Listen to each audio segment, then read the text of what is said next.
បងលោកដៃក្តិចកំពួនជើងអូនឲ្យជាក់ដឹងខ្លួនព្រោះតែនឹងនួនកំពុងតែដេកធ្លាប់ប្រាប់អូនហើយកុំត្រមួកពេកឆាប់ក្រោកពីដេកទៅចាក់ក្រឡេកឲ្យបាសម្ដង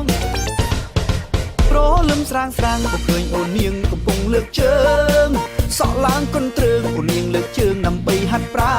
ណបងចង់ហាត់ដែរក្បែរស្រស់ភូមិផានបានទេកល្យានបង្រៀនឲ្យបងហាត់ប្រាណផងស្រីហាត់ក្បាច់លើកជើងរួចហាត់ក្បាច់លើកដៃសប្បាយទៅក្រៃបានហាត់ជាមួយអូន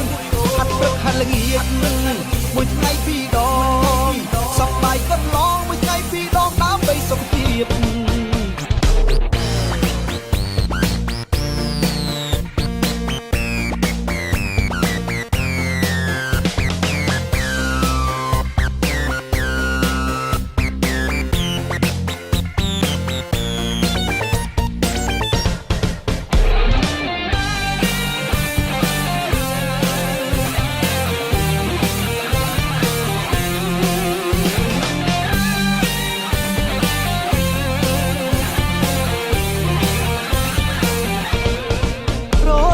ស្រេចបងលោកដៃក្តិចកំពួនជើងអូ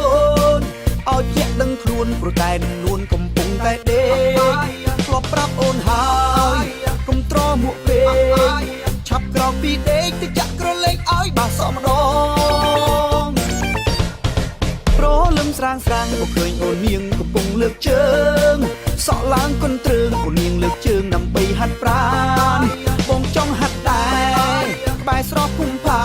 នបានទេកល្យានបង្រៀនឲ្យបងហាត់ប្រាណផងស្រីហាត់ក្បាច់លើកជើងរួចហាត់ក្បាច់លើកដៃសប្បាយទៅក្រៃបានហាត់ជាមួយអូនហាត់ព្រឹកហាត់ល្ងាចមួយថ្ងៃពីរដងសប្បាយកន្លងមួយថ្ងៃពីរដងដើម្បីសុខភាពហាត់ក្បាច់លើកជើងរួចហាត់ក្បាច់លើកដៃ